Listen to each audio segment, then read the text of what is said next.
तो क्या हालचाल स्टूडेंट। स्वागत है आप सभी का हमारे यूट्यूब चैनल में। तो हमने फर्स्ट चैप्टर सेकंड चैप्टर मतलब कि वास्तविक संख्या और जो हमारे पास बहुपद है उसका हमने मोस्ट इम्पॉर्टेंट क्वेश्चन आपको प्रोवाइड कर दिया था। आज हम स्टार्ट करने जा रहे हैं थर्ड चैप्टर, जिस चैप्टर का हमारे पास नाम है दो चर वाले रैखिक समीकरण युग्म। आज हम इसके मोस्ट इंपॉर्टेंट क्वेश्चन देखेंगे। 1 मार्क्स के क्वेश्चन, फिर 2 अंक के क्वेश्चन, उसके बाद जो 4 नंबर में आते हैं हमारे पास उनको हम देखेंगे। ठीक है, तो चलिए स्टार्ट करते हैं। तो सबसे पहला हमारे पास ये सभी क्वेश्चन जो है वो मोस्ट इंपॉर्टेंट क्वेश्चन है, आपके प्रीवियस ईयर क्वेश्चन पेपर में आ चुके हैं या फिर जो इम्पॉर्टेंट है जो आ सकते हैं। ठीक है, दोनों टाइप के क्वेश्चन को हम यहाँ पे लेके आए हैं। तो हम एक क्वेश्चन की सीरीज चला रहे हैं जिसमें हमने पहला और दूसरा चैप्टर कंप्लीट कर लिया। थर्ड चैप्टर की बारी है। तो अगर आपने पहला और दूसरा चैप्टर नहीं देखा है तो उसको जाके हमारे यूट्यूब चैनल पर देख लीजिए। सभी मोस्ट इंपॉर्टेंट क्वेश्चन है, वही क्वेश्चन आपको प्रोवाइड किए जाएंगे जो एग्जाम में आए हुए हैं या फिर आ सकते हैं। ठीक है, तो चलिए स्टार्ट करते हैं। तो हमारा पहला क्वेश्चन क्या गया है कि x प्लस वाई बराबर 5 और 2x+2y इक्वल टू 10 है हमारे पास। हमें बताना है ग्राफ किस प्रकार का होगा। तो याद रखिए कि होता क्या है कि अगर हमारे पास जो द्विघात बहुपद होता है, ठीक है, यहाँ पे सॉरी द्विघात बहुपद नहीं होगा। तो हमारे पास दो चर वाले रैखिक समीकरण जो होते हैं, मान लेते हैं हमारे पास दो चर वाले रैखिक समीकरण है। ठीक है, तो होता क्या, इसमें आपको 3 कंडीशन याद करनी है कि अगर हमारे पास a1/a2 b1/b2 के बराबर नहीं होता तो हमारा जो ग्राफ होता है वो प्रतिच्छेद मतलब कि ऐसी लाइन प्राप्त होती है। ठीक, ग्राफ बनाएंगे तो ये मिलेगा हमें। इसको हम क्या कहते हैं, इसको हम कहते हैं प्रतिच्छेद, क्योंकि जो लाइन होती है वो एक दूसरे को काट देती है। ठीक है, प्रतिच्छेदी रेखाएं हमें मिलती हैं, ये आपको याद रखना है। लेकिन अगर मान लेते हैं कि जो a1/a2 है यह हमारा b1/b2 के बराबर हो और ये हमारा c1/c2 के बराबर हो, मतलब कि तीनों बराबर हो, तो हमारे पास जो लाइन होती है वो एक के ऊपर एक जाती है, मतलब कि इसको हम कहते हैं संपाती। ठीक है, क्या कहते हैं, संपाती रेखाएं। और अगर हमारे पास a1/a2 जो है वो b1/b2 के बराबर है बट हमारा ये c1/c2 के बराबर नहीं है, तो इस कंडीशन में क्या होता है, लाइन समांतर जाती है, मतलब कुछ इस प्रकार रेल की पटरी की तरह। तो ग्राफ जब भी हम बनाते हैं तो समांतर बनता है, मतलब कि इसमें हमें क्या होता है, समांतर रेखाएं प्राप्त होती है। ठीक है, समांतर, यहाँ पे संपाती रेखाएं होती हैं, इसमें समांतर रेखाएं होती हैं। तो आपको बस इतना याद रखना है कि हमें पूछा है ग्राफ किस प्रकार का होगा, तो यहाँ पे हम तुलना करेंगे। देखिए, यक्स वाले के साथ को हम ए बोलते हैं, वाई वाले के साथ को हम बी बोलते हैं। ठीक है, यहाँ पे भी ए है, ये बी है। तो करना क्या है, यहाँ पे हम इसको मान लेते हैं पहला समीकरण x+y = 5। ठीक है, और इसको हम मान लेंगे दूसरा समीकरण 2x+2y = 10। ये तो यक्स के साथ वाला ए होता है जो भी इसका गुणांक होता है, तो यहाँ पे कुछ नहीं है, मतलब 1 है। ठीक है, तो यहाँ पे a1 जो है वो 1 है, यहाँ पे a2 कितना है, 2 है। ठीक है, यक्स का। तो a1/a2 अगर हम यहाँ पे निकालेंगे तो हमें क्या मिलेगा, 1/2।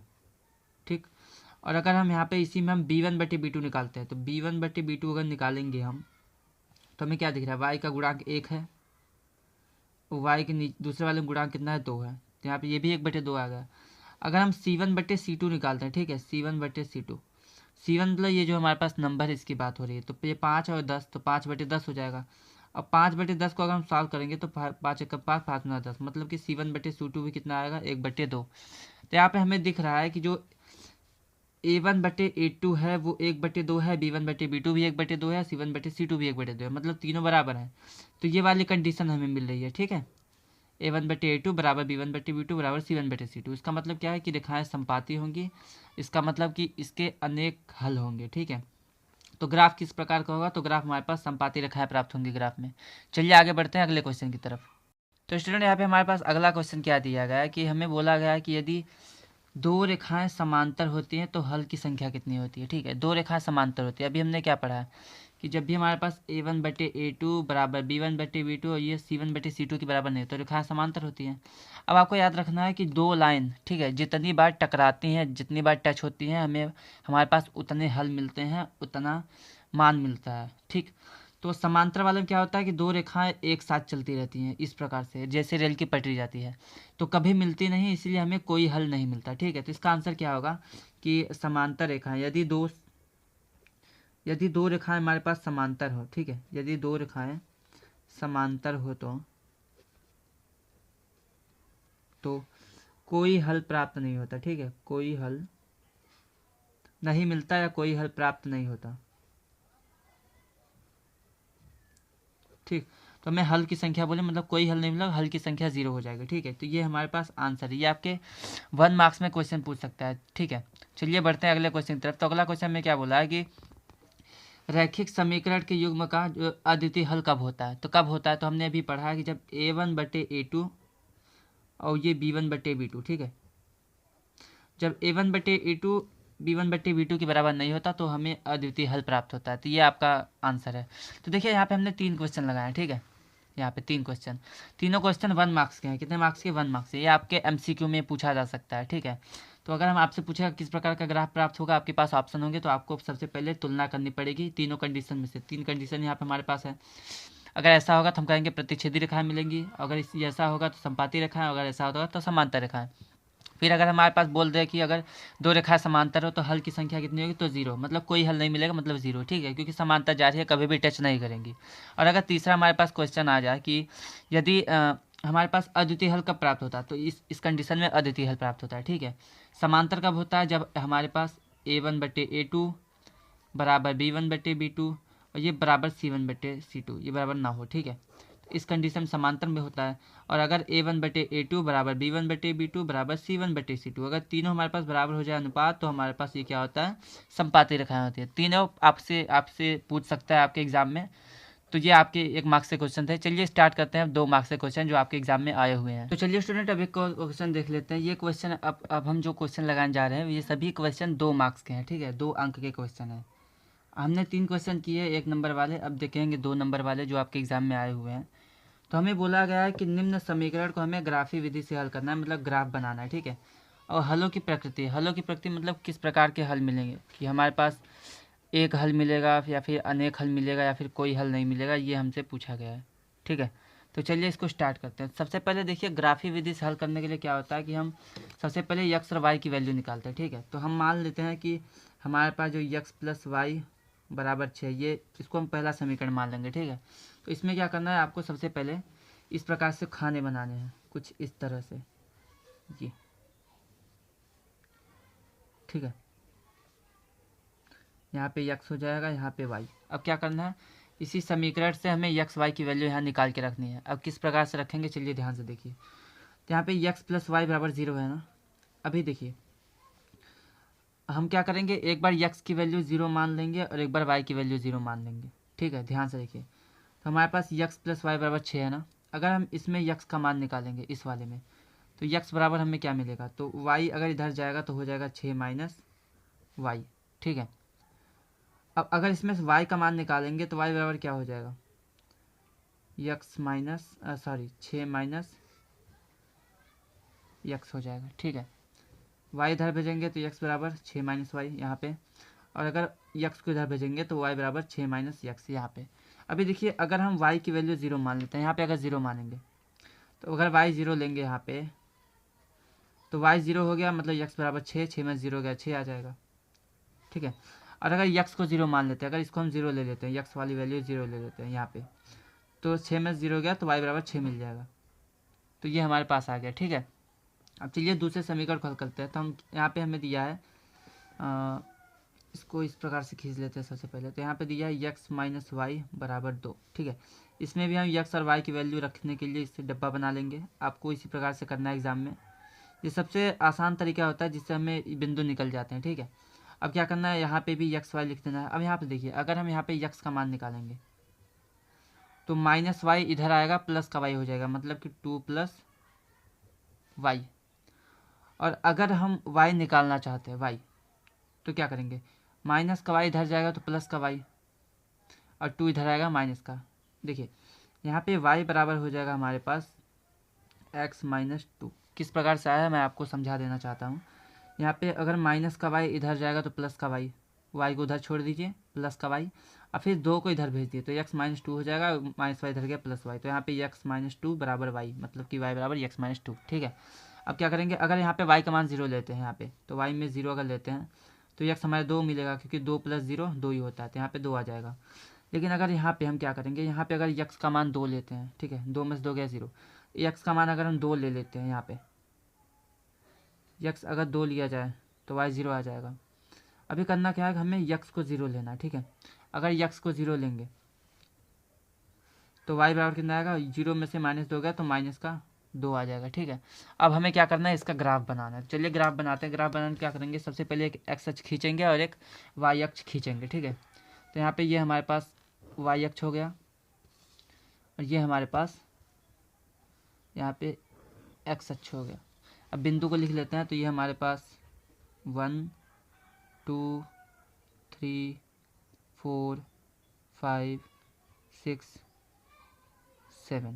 ठीक है, यहाँ पे ये 1 2 3 4 5 6 7। ठीक है, यहाँ पे हो जाएगा -1 -2 -3 -4 -5 -6। ये हमारे पास 1 2 3 4 5 6 7। तो यहाँ पे हम नाम लिख देते हैं। तो इसको हम कहते हैं x अक्ष। तो यहाँ पे ये x होता है।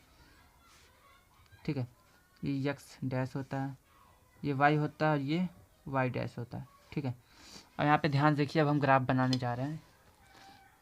तो इसको बनाने के लिए क्या करेंगे, सबसे पहले तो यहाँ पे देखिए पहला समीकरण देखते हैं। ठीक है, जब y 0 होता है तो x कितना हो रहा है, 6। तो y 0 है, मतलब कि हमें y अक्ष पे नहीं जाना है, कहीं भी नहीं जाना है, यहीं पे रुके रहना है। और x की अक्ष की तरफ 6 जाना है। तो x अक्ष में 6 मतलब कि यहाँ पे। तो ये जो बिंदु है ये हमारा है 6,0। सबसे पहले x का निर्देशांक लिखते हैं, फिर y का। तो x का 6 है, y का 0 है। यहाँ देख लीजिए 6,0। और दूसरे में क्या है कि 0,6, मतलब कि x पे 0 जाना है, मतलब नहीं जाना है, वही रहना है। ठीक है, मूल बिंदु पे। यहाँ पे 0,0 मतलब 0 यहाँ पे है, x पे 0 y पे 6। तो x पे 0 यहाँ पे है, y पे 6 यहाँ पे है। तो इसको हम क्या कहेंगे, इसको हम कहेंगे 0,6। ठीक है, तो ये हमारे पास 6,0 0,6 इन दोनों के निर्देशांक। ठीक है, 6,0 यहाँ पे है, 0,6 यहाँ पे है, दोनों को हम मिला देंगे। तो जब हम इन दोनों को मिलाएंगे यहाँ पे तो हमें ये लाइन मिलेगी। ठीक है, ये लाइन किस समीकरण का है, तो ये लाइन पहले समीकरण का है, x + y = 6। तो इसको हम यहाँ पे लिख देंगे, x + y = 6। ठीक है, अब चलिए दूसरे को हल करते हैं। तो दूसरे वाले में हमें क्या दिया गया है, दूसरे वाले में हमें दिया है कि जब x 2 होता है y 0 है। y 0 है मतलब कि यहीं पे रहना है मूल बिंदु पे, x की तरफ 2 जाना है, मतलब कि यहाँ पे। ठीक है, ये हमारा क्या है, ये हमारे पास है सॉरी 2 x पे 2 जाना है, मतलब यहाँ पे आएगा हमारे पास। ये हमारे पास है 2,0। ठीक है, सेकंड क्या है कि x पे 0 मतलब कि यहीं पे रहना है, y पे हमें -2 आना है। y का -2 कहाँ पे है, यहाँ पे है। तो ये हमारे पास हो जाएगा 0,-2। इन दोनों बिंदु को हम मिला देंगे अब। ठीक है, तो जब इन दोनों बिंदुओं को हम मिलाएंगे तो हमारे पास क्या होगा, हमारे पास ये मिलेगा। ठीक, तो यहाँ पे हमें क्या दिख रहा है, यहाँ पे एक ग्राफ मिल रहा है जिसमें रेखाएं प्रतिच्छेद कर रही हैं। ठीक, प्रतिच्छेद मीन्स कि जब एक बार कोई भी लाइन टच करेगी जिसको कहते हैं प्रतिच्छेद करना। तो यहाँ पे हमने इसका हल निकाल दिया। हल की प्रकृति पूछा गया, तो प्रकृति कैसी है, तो हल की जो प्रकृति है, इसकी जो प्रकृति हमारे पास है वो हमारे पास जो हल मिल रहा है, देखिए जब भी हमने पढ़ा है कि जब भी हमारे पास a1/a2, यहाँ पे मैं आपको बता देता हूँ, जब भी a1/a2 b1/b2 के बराबर नहीं होता तो हमें पढ़ा है कि प्रतिच्छेदी रेखाएं मिलती हैं। तो यहाँ पे देख लीजिए a1/a2, a1 x के साथ 1 है, y के साथ भी 1 है। तो सॉरी यहाँ पे हाँ सही है। तो यहाँ पे देखिए x का गुणांक 1 है, y का भी 1 है। तो a1/a2 तो 1/1 मिल जाएगा। लेकिन अगर b1/b2 निकालेंगे तो यहाँ पे y का गुणांक 1 है और इसमें y का गुणांक -1 है। तो यहाँ पे इसका गुणांक तो 1/1 आएगा, लेकिन इसका 1/-1 आएगा। तो इसकी वजह से क्या होगा, a1/a2 b1/b2 के बराबर नहीं होगा। तो रेखाएं प्रतिच्छेद करते हैं जिस प्रकार से यहाँ पे हमने दिखाया है। और प्रतिच्छेद करने का मतलब क्या होता है कि हमें एक हल मिलता है, उसी हल को हम क्या कहते हैं, अद्वितीय हल। कैसा हल, अद्वितीय हल, मतलब कि सिर्फ एक हल, अद्वितीय हल या फिर एक हल कह सकते हैं। हमें एक हल मिलेगा, एक x की वैल्यू एक y की वैल्यू मिलेगी। ठीक है, तो यहाँ से हमने इसको कर लिया है। प्रकृति कैसी है, प्रकृति अद्वितीय है, रेखाएं प्रतिच्छेद करती हैं, रेखाएं प्रतिच्छेद करेंगी। ठीक है, प्रतिच्छेद करेंगी। चलिए बढ़ते हैं अगले क्वेश्चन की तरफ। ये ग्राफी विधि से हर बार आपके एग्जाम में क्वेश्चन आता है, तो इस क्वेश्चन को बिल्कुल भी स्किप नहीं करना है और आपको इस पूरे वीडियो को शुरू से लास्ट तक देखना है, क्योंकि जब आप देखेंगे तब आप समझ पाएंगे कि इस चैप्टर में कितने क्वेश्चन हैं जो आपके एग्ज़ाम में आए हुए हैं। ठीक है, वेटेज कितना है वो आपको पता लगेगा। चलिए बढ़ते हैं अगले क्वेश्चन की तरफ। तो अगला क्वेश्चन हमारे पास क्या दिया गया है, बोला गया है कि हमें x प्लस वाई बराबर 7 इस वाले समीकरण को, x माइनस वाई बराबर 1 इस वाले समीकरण को हमें प्रतिस्थापन विधि से हल करना है। प्रतिस्थापन विधि क्या होता है, तो चलिए स्टार्ट करते हैं। प्रतिस्थापन विधि होता है कि किसी भी एक समीकरण से x या y की वैल्यू निकाल के दूसरे समीकरण में रख देना, ठीक है। तो वही हम करेंगे। तो सबसे पहले हम समीकरण लिख देते हैं। तो हमारे पास x प्लस वाई बराबर 7 है, इसको हम समीकरण 1 मान लेते हैं, ठीक है। अब यहाँ से x की वैल्यू निकालेंगे। तो यहाँ पे x की वैल्यू निकालेंगे तो क्या होगा, 7 माइनस का y, क्योंकि y इधर चला जाएगा, ठीक है। अब हम क्या करेंगे, इसी x की वैल्यू को हम इसमें रखेंगे, ठीक है। इसको हम समीकरण नंबर 2 मान लेते हैं। मान लेते हैं ये कि ये था हमारे पास, और ये समीकरण नंबर ये 2 है। तो यहाँ पे लिखेंगे x का मान समीकरण 2 में रखने पर, ठीक है। तो x का मान अगर समीकरण 2 में रखेंगे तो समीकरण 2 हमारे पास क्या है, x माइनस वाई बराबर 1। x की जगह 7 माइनस वाई रख देंगे। तो यहाँ पे 7 माइनस वाई बराबर 1, या माइनस वाई क्या हो जाएगा, माइनस का 2y बराबर 1। 7 इधर जाएगा तो माइनस का 2y बराबर 1 माइनस 7, ठीक है। इसको हल करेंगे तो माइनस का 2y बराबर 1 में से माइनस 7 तो माइनस का 6 आ जाएगा। y की वैल्यू निकालेंगे तो माइनस का 6 बटे माइनस का 2, तो माइनस से माइनस कैंसिल और 2 3 6, तो y की वैल्यू कितनी आ जाएगी, 3 आ जाएगी, ठीक है। अब क्या करेंगे, इसी y की वैल्यू को हम चाहे तो समीकरण 1 में रख के x का मान निकाल सकते हैं, चाहे समीकरण 2 में। तो अब हम समीकरण 1 में रख देते हैं क्योंकि हमने 2 में रखा था। तो आपकी मर्जी है, आप किसी में भी रख सकते हैं। तो y का मान अब यहाँ पे लिखेंगे, y का मान समीकरण 1 में रखने पर, ठीक है। तो जब हम समीकरण 1 में रखेंगे y का मान, तो हमारे पास x प्लस वाई बराबर 7 है, y का मान 3 है तो यहाँ पे 3 रख देंगे, x प्लस 3 बराबर 7। 3 इधर जाएगा तो x बराबर कितना हो जाएगा, 7 माइनस 3, तो x की वैल्यू कितनी आ जाएगी, 4, ठीक है। तो प्रतिस्थापन विधि बस इतना ही होता है कि किसी भी एक समीकरण से चाहे x चाहे y की वैल्यू निकाल के दूसरे समीकरण में रख के हल कर देना। उसके बाद जो भी मान आएगा उसको चाहे तो आप समीकरण 1 में रखिए, चाहे 2 में, दूसरा भी मान निकल जाता है। तो ये हमारे पास y की वैल्यू है, x की वैल्यू है, इसी को हम प्रतिस्थापन विधि कहते हैं। इससे भी एग्जाम में क्वेश्चन आता है, ठीक है। तो आपको इसको भी सीख लेना है। चलिए बढ़ते हैं अगले क्वेश्चन की तरफ। तो चलिए स्टूडेंट, यहाँ पे हमें क्या बोला गया है कि विलोपन विधि द्वारा हमें दिया है 2x प्लस 3y बराबर 11 और 4x प्लस 6y बराबर 22। इसको हमें हल करना है विलोपन विधि से, ठीक है। तो विलोपन विधि स्टूडेंट क्या होती है कि हम इसको सॉल्व करने के लिए क्या करेंगे, आपको इसको सॉल्व करना है, ध्यान से देखना है कि किस प्रकार से x और y की वैल्यू निकलती है, ठीक है। यहाँ पे हुआ क्या है कि यहाँ पे एक क्वेश्चन थोड़ा सा गड़बड़ होगा कि यहाँ पे माइनस होगा, ठीक है। क्या होगा, माइनस होगा, यहाँ पे माइनस है, ठीक। चलिए स्टार्ट करते हैं। तो हमारे पास पहला समीकरण 2x माइनस का 3y बराबर 11 है, और दूसरा समीकरण हमारे पास क्या है, 4x प्लस का 6y बराबर में 22, ठीक है।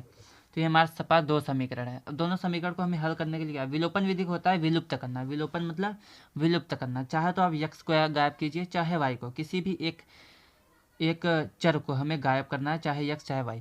उसके बाद हम इसको सॉल्व करेंगे, ठीक है। तो देखिए यहाँ पे ना ही x की वैल्यू बराबर दिख रही है ना ही y की, ठीक है। तो हमें क्या करना है, अगर हमें सेकेंड वाले में पहले समीकरण में 2 से गुणा करेंगे तो 2 दूना 4 हो जाएगा, बराबर 2 3 6 भी बराबर, ठीक है।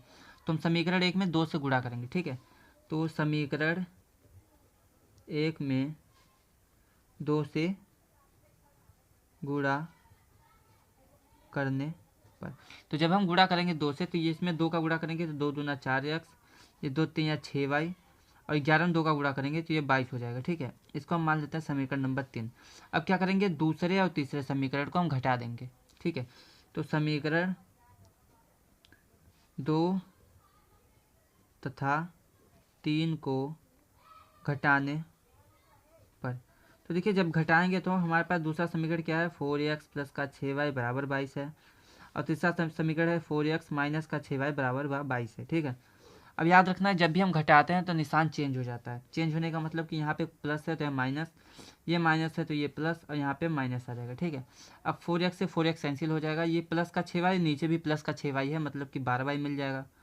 अब यहाँ पे 22 में से 22 गया कितना आएगा, तो 0 आ जाएगा। तो y की वैल्यू निकालेंगे तो 0/12, मतलब कि y की वैल्यू भी कितनी हो जाएगी, 0, ठीक है। यहाँ पे y की वैल्यू 0 हो गई। अब बस हम जैसे हमने क्या किया था प्रतिस्थापन विधि में, y की वैल्यू निकालने के बाद चाहे तो समीकरण 1 में चाहे तो 2 में रख के हमने x की वैल्यू निकाली थी, वही हम यहाँ करेंगे, ठीक है। इस y की वैल्यू को हम समीकरण नंबर 1 में रख देंगे, या फिर 2 में रख सकते हैं, 1 में रख दीजिए क्योंकि ये ज़्यादा आसान है। तो क्या करेंगे, यहाँ पे हम अब लिखेंगे कि y का मान समीकरण 1 में, ठीक है, 1 में रखने पर। तो समीकरण नंबर 1 क्या है, 2x माइनस का 3y बराबर का 11। y की वैल्यू अगर हम 0 रख देंगे तो 3 गुणे 0 बराबर का 11। 0 का मल्टीप्लाई करेंगे तो 2x माइनस 0 बराबर 11 हो जाएगा। तो 2x बराबर 11, x बराबर कितना आ जाएगा, 11/2, ठीक है। तो यहाँ पे आपको मिल गया है यक्स और वाई की वैल्यू। तो इसी प्रकार से विलोपन विधि होता है।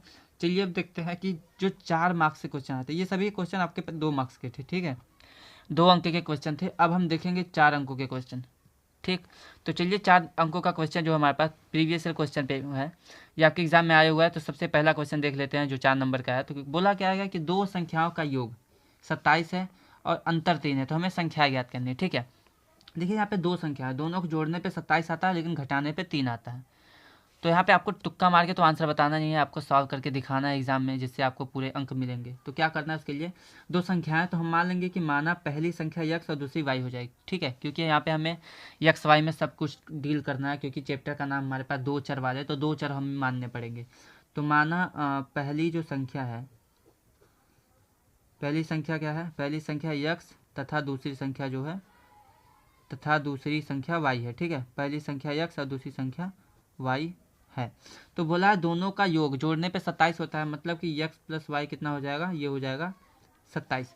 उसके बाद बोला कि दोनों का जो अंतर है वो हमारे पास 3 है, मतलब कि दोनों का अंतर x माइनस वाई कितना हो जाएगा, हमारे पास 3 हो जाएगा, ठीक है।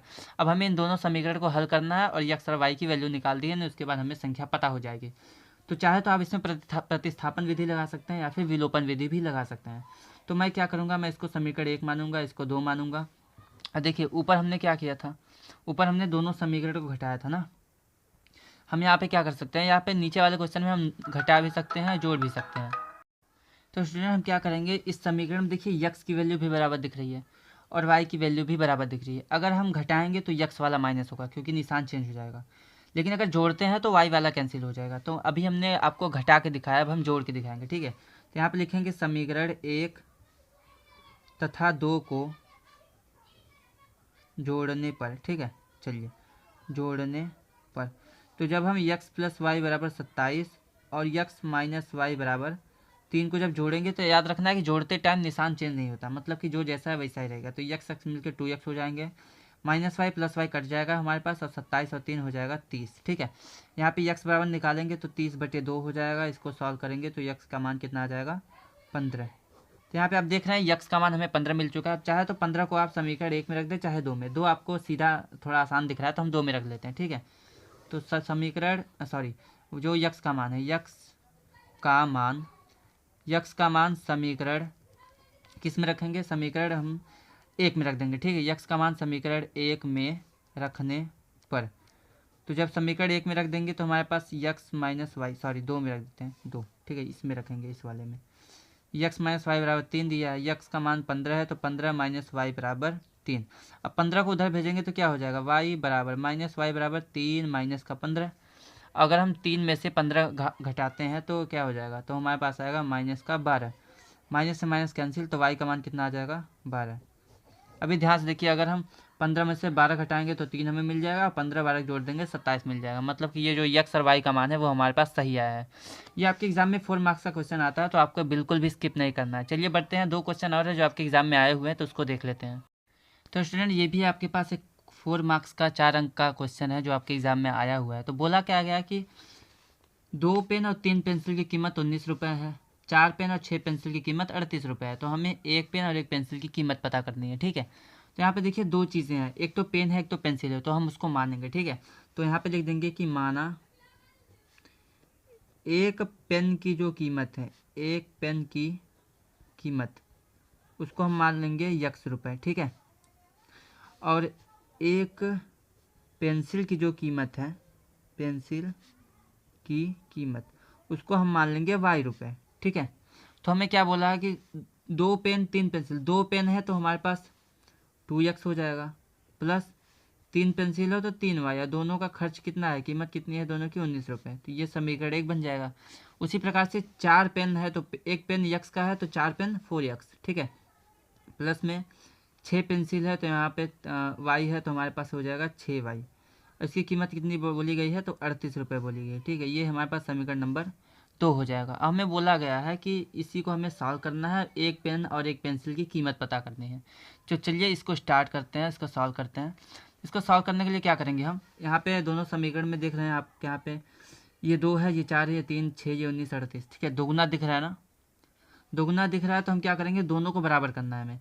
तो दोनों को बराबर करने के लिए क्या करेंगे, तो यहाँ पे हम क्या कर सकते हैं, तो यहाँ पे हम चाहे तो इसको सॉल्व भी कर सकते हैं, चाहे तो ग्राफी विधि से भी हल कर सकते हैं। तो आप ध्यान देंगे यहाँ पे तो a1/a2 कितना दिख रहा है, यहाँ पे हमारे पास a1/a2 दिख रहा है 2/4। b1/b2 कितना दिख रहा है, ये हमें दिख रहा है 3/6। और c1/c2 कितना दिख रहा है, ये हमें दिख रहा है 19/38।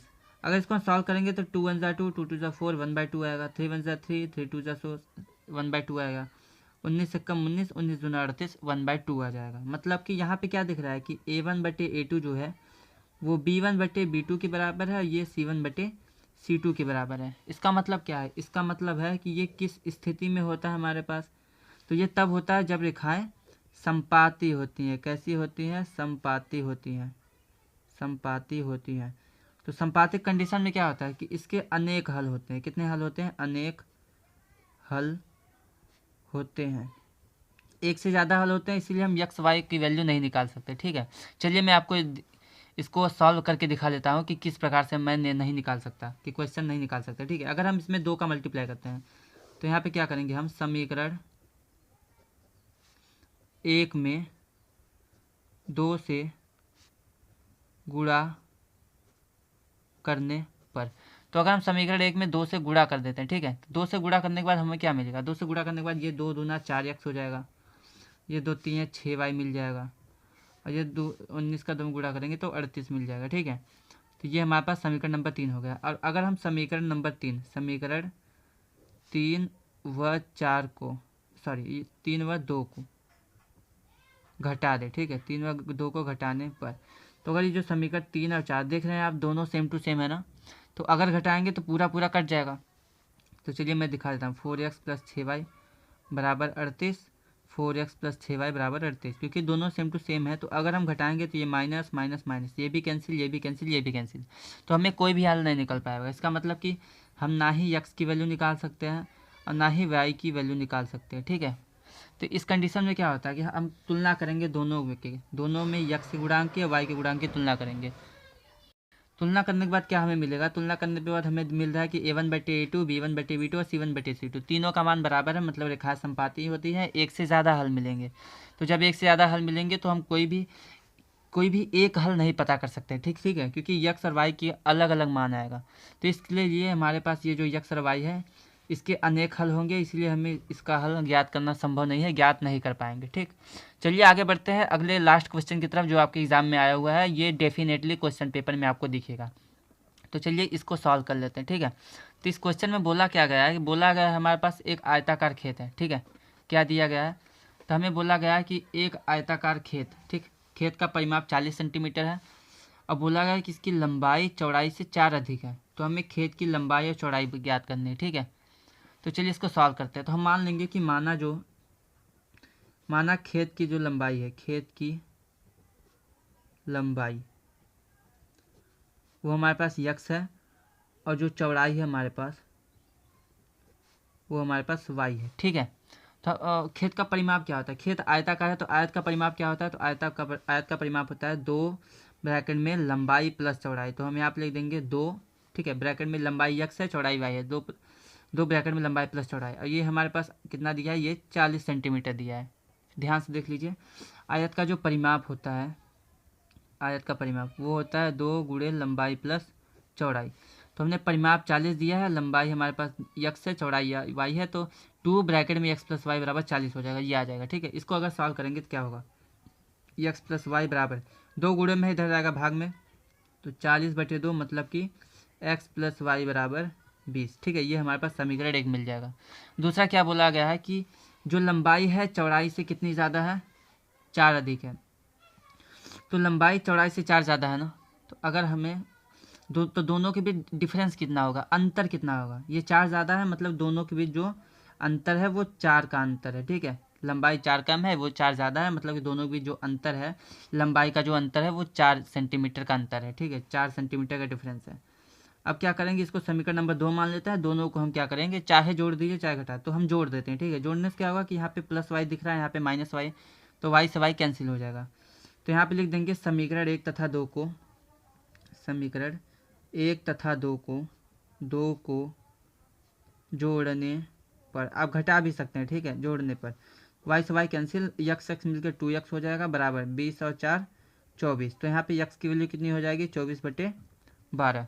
तो अगर हम इसको सॉल्व करते हैं 24/12 को, तो हमारे पास क्या आएगा, 12 एक कम 12, 12 दूना 24। तो यक्स की वैल्यू हमें मिल जाएगी 2 सेंटीमीटर, ठीक है। अब यक्स की वैल्यू 2 सेंटीमीटर मिल गई है, तो हम चाहे तो समीकरण 1 में रख दें, चाहे तो 2 में, हमें वाई मिल जाएगा। तो हम क्या करेंगे कि यक्स का जो मान है, यक्स का मान हम समीकरण नंबर 1 में रख देंगे, ठीक है। समीकरण 1 में रखने पर, तो जब हम समीकरण 1 में रखेंगे तो हमारे पास क्या आएगा, समीकरण 1 क्या है, यक्स प्लस वाई बराबर 20। यक्स का मान 2 है, तो यहाँ पे 2 प्लस वाई बराबर 20, 2 इधर जाएगा तो वाई बराबर 20 माइनस 2, मतलब कि वाई बराबर 18 हमारे पास आ जाएगा, ठीक है। तो स्टूडेंट सॉरी, यहाँ पे गड़बड़ हो गई है, क्योंकि यहाँ पे हमारे पास 2 दिया, ठीक है। तो यहाँ पे 2 आएगा, तो 2 से हम इसको काटेंगे तो 12 12 मतलब 12 सेंटीमीटर होगा। तो यहाँ पे यक्स का मान 12 आएगा, क्योंकि अगर हम 24, यहाँ पे 2 गुणे में है, इधर आएगा भाग में, तो 2 का भाग 24 में देंगे तो 12 आएगा, तो यक्स का मान 12 हो जाएगा। यक्स 12 रखेंगे तो 12 इधर जाएगा, तो हमारे पास 8 सेंटीमीटर आएगा, ठीक है। वाई का मान 8 आ जाएगा। अब क्या करेंगे, अब यहाँ पे देख रहे हैं जो 12 है, यहाँ पे हमें लंबाई कितनी मिल गई, यक्स का मान वो हमें 12 सेंटीमीटर मिल गया है, और चौड़ाई हमें कितना मिला है, वो हमारे पास 8 सेंटीमीटर मिल गया। तो यहाँ पे हम क्या देख रहे हैं कि जो लंबाई वो 4 सेंटीमीटर ज़्यादा है ना, 8 4 12 होता है, वही चीज़ यहाँ पे लिखा था कि लंबाई चौड़ाई 4 सेंटीमीटर ज़्यादा है, तो वही चीज़ हो गई है। अगर हम इसका परिमाप निकालेंगे तो 12 8 20 और 20 का दुगना 40 हमें मिल जाएगा, ठीक है। तो यहाँ पे ये क्वेश्चन आपका समाप्त होता है। तो स्टूडेंट अगर आपको ये वीडियो हेल्पफुल लगा हो, पसंद आया हो, तो हमारे चैनल को सब्सक्राइब कीजिए, वीडियो को लाइक करें, शेयर करें, दोस्तों के पास भेजें, जिससे उनको भी फ़ायदा हो सके, वो भी लाभ उठा सकते हैं, ठीक है। और इसी प्रकार से अगले चैप्टर के वीडियो पाने के लिए हमारे चैनल को सब्सक्राइब करें, सपोर्ट करें, और वीडियो हमारे यूट्यूब चैनल को बेल आइकन को दबा दें, जिससे कोई भी आपको नोटिफिकेशन हो, सबसे पहले वीडियो आपके पास पहुंचे और आप देख सकें, इसका लाभ उठा सकें। चलिए फिर मिलते हैं नेक्स्ट चैप्टर में। अगर आपने पहला दूसरा चैप्टर नहीं देखा है, बहुपद और वास्तविक संख्याएं, तो पहले उसको देख लीजिए, फिर आप ये क्वेश्चन इसको देखिए, तो जिससे क्या होगा, आपका फ्लो बना रहेगा, आप एक तरफ से क्लियर करते हुए चलेंगे। तो जिसने कुछ भी नहीं पढ़ा है उसके लिए भी रामबाण है, और जिसने जिसने पढ़ा है उसके लिए रिवीजन का एकदम बेस्ट मेथड है, क्योंकि आपको पता होना चाहिए कि किस क्वेश्चन को करना है, किसको नहीं करना है। अगर सभी क्वेश्चन करने जाएंगे तो आपका जो टाइम है वो बर्बाद हो जाएगा, ठीक है। तो आपको इस वीडियो को शुरू से अंत तक देख लेना है। अगर आपने देख लिया है तो उसके लिए बहुत बहुत धन्यवाद आपको। और चलिए फिर मिलते हैं नेक्स्ट चैप्टर के नेक्स्ट इंपॉर्टेंट क्वेश्चन के साथ, जिसका नाम होगा हमारे पास द्विघात समीकरण। तब तक के लिए धन्यवाद।